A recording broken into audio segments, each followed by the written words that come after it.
అనేది మొన్న మనశంకర Varaprasad cinema success అయితే అనిల్ రావుపూడి గారికి చిరంజీవి గారు బెంచ్ కార్కొని ఇచ్చారు. అవును. మీరు నాగవంశిని ఏమడుగుతారు హిట్ అయితే? ఈ సినిమాలో హీరో నాగవంశ, ఆ? ఈ సినిమాలో హీరో ఎవరు, ఆ సినిమాలో హీరో ఎవరు, చిరంజీవి గారు. కారు ఎవరు ఇప్పియాలా? మరి క్వశ్చన్ ఏంది? ఇప్పుడు అక్కడ చిరంజీవి గారు ఇప్పించారు, చిరంజీవి గారు ఇప్పించారు, ఇక్కడ ఎవరు ఇప్పియాలి? అయితే ఇప్పుడు ఆయన అంటే వంశాన్ని ఎందుకు ఇప్పిస్తాడు? వంశన్న ప్రొడ్యూసర్, అక్కడ హీరో ఇప్పించినప్పుడు ఇక్కడ హీరో ఇప్పియాలి కదా. మీరే మీ ఇప్పిస్తారు. దృష్టిలో నాగవంశ గారు కదా హీరో, నేను కాదు. మీకు బటన్ కావద్దనేసి నేను ఆయన చెప్పాను. సో మీరు ఇప్పిస్తానంటే ఓకే. లేదు లేదు, పోయింది మా ఛాన్స్. అడుగుతారా ఈ సినిమా బ్లాక్ బస్టర్ హిట్ అయితే? లేదండి, నాకు పెద్దగా కార్ల పేర్లు కూడా తెలియదు. ఎయిర్ బ్యాగ్లు ఉంటే చాలు, అంతే అంతే. ఓకే. అదే అనుదీప్ గారు, చెప్పండి. ముందు రవితేజతో ఒక సినిమా అనుకున్నారు, అది ఇదేనా ఏదైనా? లేదండి, ఇది వేరేది, ఇది వేరే స్టోరీ. ఇది అంటే ఇది ఓన్లీ కామెడీనేనా, అదర్ దెన్ ఇంకేమైనా ఉంటుందా దీంట్లోనా అండి? ఫ్యామిలీ వాల్యూస్తో ఒక మంచి మెసేజ్ కూడా ఉంటుందండి ఈ సినిమాలో, కామెడీతో పాటు. విశ్వకన్ ఆయన కంగ్రాట్స్ అండ్ టీజర్ చాలా బాగుంది. అంటే విశ్వక్ గారి సినిమా వస్తుందంటే చాలామంది ఆడియన్స్ ఈగర్లీ వెయిటింగ్. ఏంటంటే ఆ మాస్ సీన్స్ కానీ మాస్ ఎలివేషన్స్ కానీ ఎక్కువగా ఎక్స్పెక్ట్ చేస్తారు. బట్ ఇక్కడ మనకి టీజర్లో ఎక్కడ కూడా అలా లేదండి, కూల్గా వెళ్తుందనమాట. సో ఏంటంటే మిమ్మల్ని ఈ పాయింట్, అదే ఒక పాయింట్ ఉంటుంది కదా మనం కనెక్ట్ చేసేది. సో మీకు బాగా కనెక్ట్ అయిన పాయింట్ ఏంటి ఇది ప్రాజెక్ట్ ఒప్పుకోవడానికి? అది డెఫినెట్లీ మీకు సినిమా క్లైమాక్స్కి వచ్చేసరికి అర్థమైపోతుంది అసలు దేనికి నేను ఈ సినిమా ఒప్పుకున్నా అన్నది. డెఫినెట్లీ బట్ చెప్పడానికి ఏం లేదు. బట్ డెఫినెట్లీ కొంచెం బర్నింగ్ ప్రాబ్లమే అనుకోవచ్చు.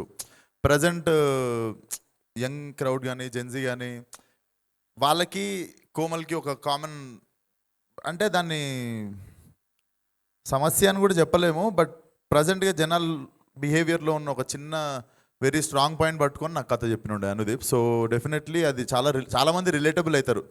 బేసికల్లీ హ్యూమన్ ఎమోషన్ చూపించడానికి కొంచెం క్రింజ్ ఫీల్ అవుతారు, బట్ దే హ్యావ్ ఎమోషన్. అట్లాంటి లేయర్ మీద చాలా బ్యూటిఫుల్గా రాశాడు అనమాట cinema. So that was the very very fresh point. And అంటే ప్రజెంట్ నడుస్తున్న మన చుట్టుపక్కల ప్రతి ఒక్క చాలామంది వాళ్ళు రిలేట్ అవుతారు లేదా వాళ్ళ ఫ్రెండ్తో రిలేట్ అవుతారు. So definitely present happening point మీద రాశాడు అనుదీప్. సో అసలు without any doubt I said yes. And మీరు స్టార్టింగ్ నుండి మళ్ళీ స్టార్ట్ చేస్తున్నా అన్నారు. అంటే మీ మైండ్ సెట్ ఎలా మారింది ఏంటి అనుకుంటున్నారు? అంటే కొత్త స్క్రిప్ట్లు ఎంచుకోవడంలో, అంటే ఇప్పుడు కొన్ని ఫ్లాప్లు అవ్వచ్చు ఇట్లా అవ్వచ్చు, సో అన్నీ చూశారు కాబట్టి ఇక్కడి నుండి ఎలా చేంజ్ అవుతుంది?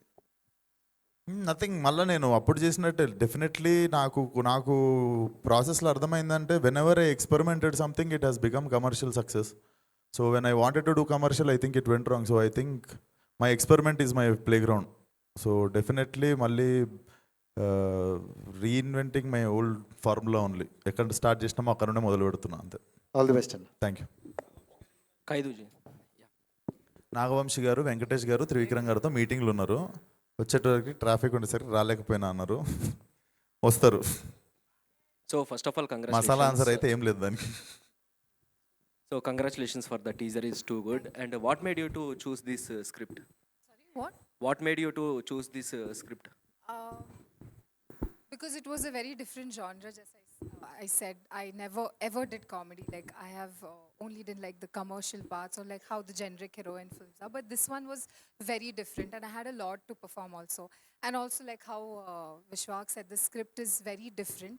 The perspective they have shown in a very different way in comedy. So of course it's like a trademark of Anudeep sir. So I wanted to be a part of this. So I didn't think much. I loved the script, and it is different. Like comedy I have never done. I've repeating this always because it's very difficult to do comedy in another language which you don't know. So that felt little challenging, and I thought that it would be amazing to do. So yeah, I decided.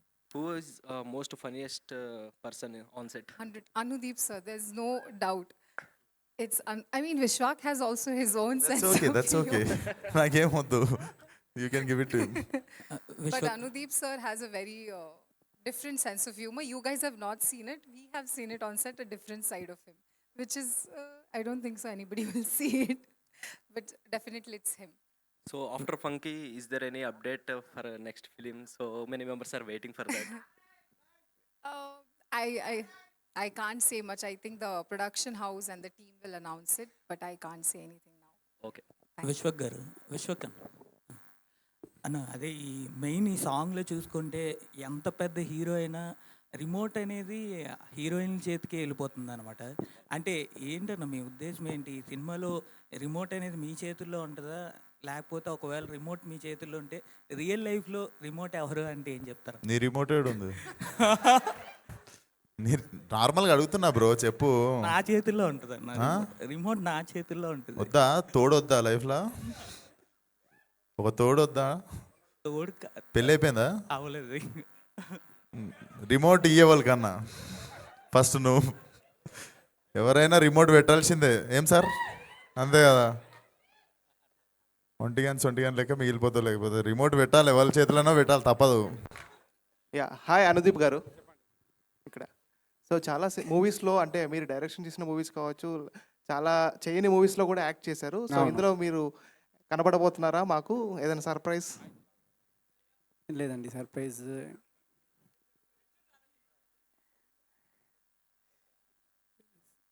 లేదండి, surprise ఏం.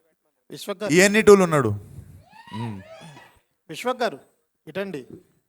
Best of luck అండి. 2026లో మీరు congrats.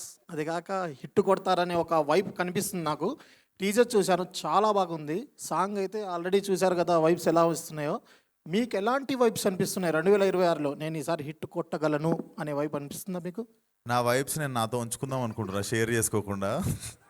Definitely నాకు literally నేను ఎందుకు కోరుకున్నాను గట్టిగా, last 14 cinema release అయితే ఫిబ్రవరి 14 వీళ్ళు రకరకాల డేట్లు వేశారు, రిలీజ్ డేట్లు. కానీ నేను నా మనస్ఫూర్తిగా నేను మళ్ళీ ఈ సినిమా Feb 13th రిలీజ్ అవ్వాలి, తిరిగి మళ్ళీ 14th రోజు ఏం మిస్ అయినాం అనుకున్నామో, ఏది మిస్ ఫైర్ అయింది అనుకున్నామో, సేమ్ 14th రోజు it should come back in to my hands అని ఒక గట్టిగా అనుకున్నట్టున్నా. నేను Feb 13th అని వీళ్ళతో ఫైట్ చేస్తే వీళ్ళు April 3rd వెనక ముందు చాలా చేశారు, కానీ మరి గట్టిగా అనుకుంటా తిరిగి మళ్ళీ Feb 13th వచ్చింది. సో Feb 14th చెప్తా, మీరు అడిగిన దానికి ఆన్సర్.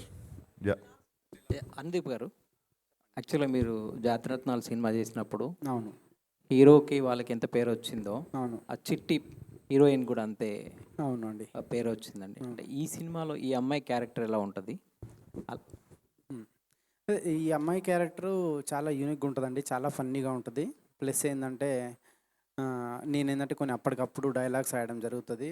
బట్ ఈమెకి లాంగ్వేజ్ రాదు, అయినా కానీ అప్పటికప్పుడు ఆమె నేర్చుకొని అప్పటికప్పుడు చేసింది యాక్టింగ్. సో మీకు చాలా ఈమె క్యారెక్టర్నే కాదు, సినిమాలో కూడా చాలా క్యారెక్టర్లు చాలా క్రేజీగా ఒక యూనిక్ ఎక్స్పీరియన్స్ వస్తుంది మీకు.